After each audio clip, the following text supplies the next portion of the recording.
അങ്ങനെ നിലമ്പൂര് ഇലക്ഷൻ പ്രഖ്യാപിച്ചു. കളിക്കളമായി, കളിക്കാരായി. ആര്യാടൻ ഷൗക്കത്ത് പല വഴികളിലൂടെ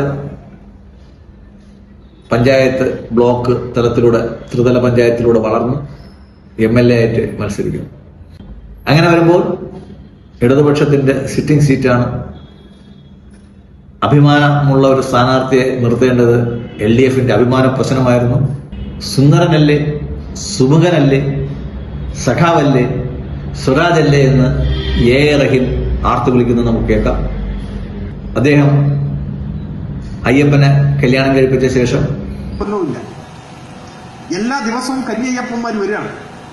എന്നെങ്കിലും ഒരിക്കലും ഇത് വരാതിരിക്കുമെന്ന് പ്രതീക്ഷിച്ചിട്ടാണ് മാളികപ്പുറത്തമ്മ ഇരിക്കുന്നത്. അയ്യപ്പനും പ്രതീക്ഷ ഉണ്ടാവും, കാരണം എന്താ പറഞ്ഞ വാക്കാണ്. പക്ഷെ എല്ലാ ദിവസവും വന്നുകൊണ്ടിരിക്കുകയാണ്.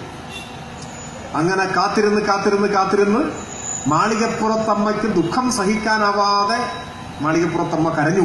അതാണ് ആ കണ്ണുനീരിങ്ങനെ വന്ന് വീണ് അത് ഒരു മഹാപ്രളയമായി മാറി. അങ്ങനെയാണ് കേരളത്തിൽ പ്രളയം ഉണ്ടായി. മനസ്സിലായി? പ്രളയം വന്നത് അങ്ങനെയാണ്. ആ പ്രളയം വന്നപ്പോ അച്ഛൻ കോവിലാറിലും മീനച്ചിലാറിലും ആലുവാപ്പുഴയിലും ഒക്കെ വെള്ളം പൊങ്ങി. അങ്ങനെ പമ്പയിലും വെള്ളം പൊങ്ങി. പ്രളയം വന്നതെന്നാന്ന് ഓർമ്മയുണ്ട്.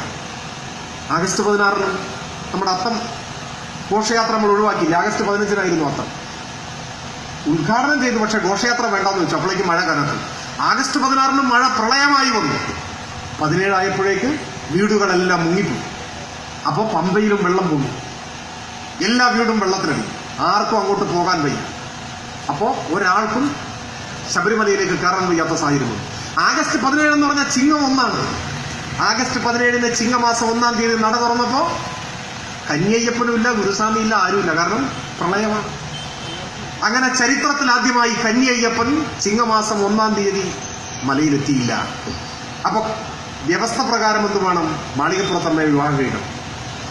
ആഗസ്റ്റ് മാസം 18 തീയതി. വാക്ക് പറഞ്ഞാൽ പാലിക്കുന്ന ആളല്ലേ അയ്യപ്പൻ, അല്ലാതെ വാക്കിന് വ്യവസ്ഥ ഇല്ലാത്ത ആൾ അയ്യപ്പൻ എന്നാ പറയുക?